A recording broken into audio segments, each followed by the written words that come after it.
Canada and a Nobel Peace Prize winner. And he talked for what seemed like 2 hours under a hot, blazing sun on a subject that completely escapes me. It really was enough to turn you off a career in government. Well, actually, almost. So I promised to be brief, and besides, I know this is a little early in the morning for some of you. You probably were tired from a night at PJ's. And I just don't want to be the last hurdle between your degree and me.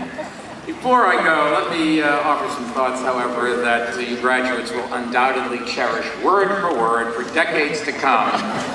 And before I do that, let me just seriously thank another very important group here. Pam Flaherty talked about them. I'm talking about the group sitting out there this morning, beaming proudly, not even thinking about what it costs to get you to this day, or what happens if you can't find a job and move back home. They're your parents and relatives, and I thought you might want to give them another big hand.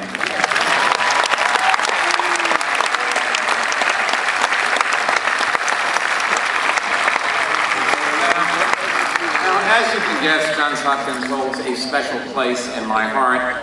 I arrived on campus 50 years ago, and over the succeeding 4 years, as you may have gathered, I did not have a great academic record. As I often like to say, I was the kind of student that made the top half of the class possible. And I don't even have the excuse of saying that I took Intro to Microeconomics with Professor Hamilton. But I did have a lot of fun here, perhaps a bit too much. I'm only glad they didn't have digital cameras to record it. All would have wound up on YouTube.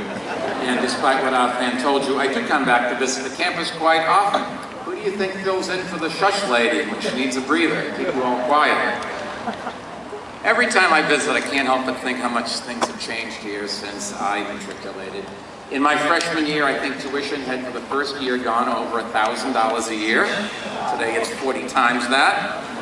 Back then, the undergraduate school was 1,400 undergraduates on the Homewood campus. Today there are 4 times that number, and apparently every one of them is in the Milton Eisenhower Library. I can only tell you the library didn't exist when I started here. I watched the hole being dug for it. And then when I went here, my fraternity house was the center of good times, good fellowship, and good beer. The good beer was actually my responsibility. And today, to show you how things have changed, the house has been sold to a nearby high school, and they're currently tearing it down and turning it into a parking lot. But wait a second, I don't want you to think that I was one of those old codgers who believes that everything was better back in the good old days. In fact, in many ways, the good old days were actually worse. For one thing, we didn't have many of the great facilities that you enjoy today. No swimming pool, no rock climbing mall, there was no Carey Business School, no School of Education. And while we did have a School of Health, there was something missing in the name. I'm not sure what that was. Also, back then, our baseball team wasn't playing in the College World Series. Go Jays!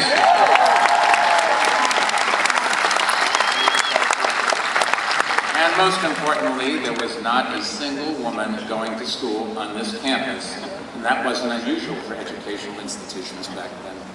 The point I want to make is that this institution has come a very long way since 1960, and at the same time, so has our country. And that brings me to the real message that I want to share with you today. When I arrived 50 years ago, the promise of the American dream was still out of reach for far too many. There was no Civil Rights Act for minorities, no Voting Rights Act for the disenfranchised, no Medicaid for the poor, and no Medicare for the elderly. But by the time the 60s ended, all of that had changed. And it had changed because Americans, many of them young like you, had the courage to fight for their ideals. Those changes transformed America for the better, and other positive changes followed, including women's rights and environmental protection. But I think it's fair to say that those very same forces that drove so much of this progress also stood passively by as big cities like Baltimore and New York experienced declining schools, rising crime, and growing welfare dependency. Once again, new forces of progress, I'm happy to say, rose to meet the challenge. But this time, they came more from the right than the left. And just as liberals were right to insist on equal rights and shared prosperity, I think conservatives are right to insist on government accountability and personal responsibility. Our history shows us that neither liberals nor conservatives have a monopoly on good ideas. No ideology has God on its side or a choir of angels at its feet. And yet one of the things that never ceases, you can applaud, thank you very much. And yet one of the things that never ceases to amaze me in government is how so many highly intelligent people are willing to accept the conventional wisdom without ever asking the hard questions.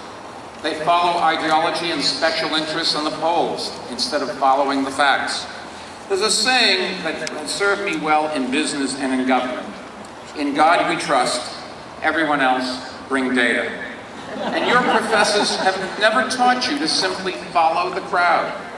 The whole point of a university education is to ask difficult questions and search for the truth. And so they've encouraged you to look at the facts yourself and arrive at your own conclusions. That simple act is so basic and yet so important and so painfully absent from so much of our political dialogue. In the 1960s, there was a famous slogan your parents will remember: never trust anyone over 30. I will say we eventually outgrew that at about the age of 30, but it symbolized a very real feeling back then that our generation's ideals could change the world. Your generation will pursue its own ideas, and you'll live by your own set of rules. But if I were to suggest one rule to you, no matter how old you grow, it would be this: never trust anyone who reflexively shoots down an idea just because it comes from a different party or ideology.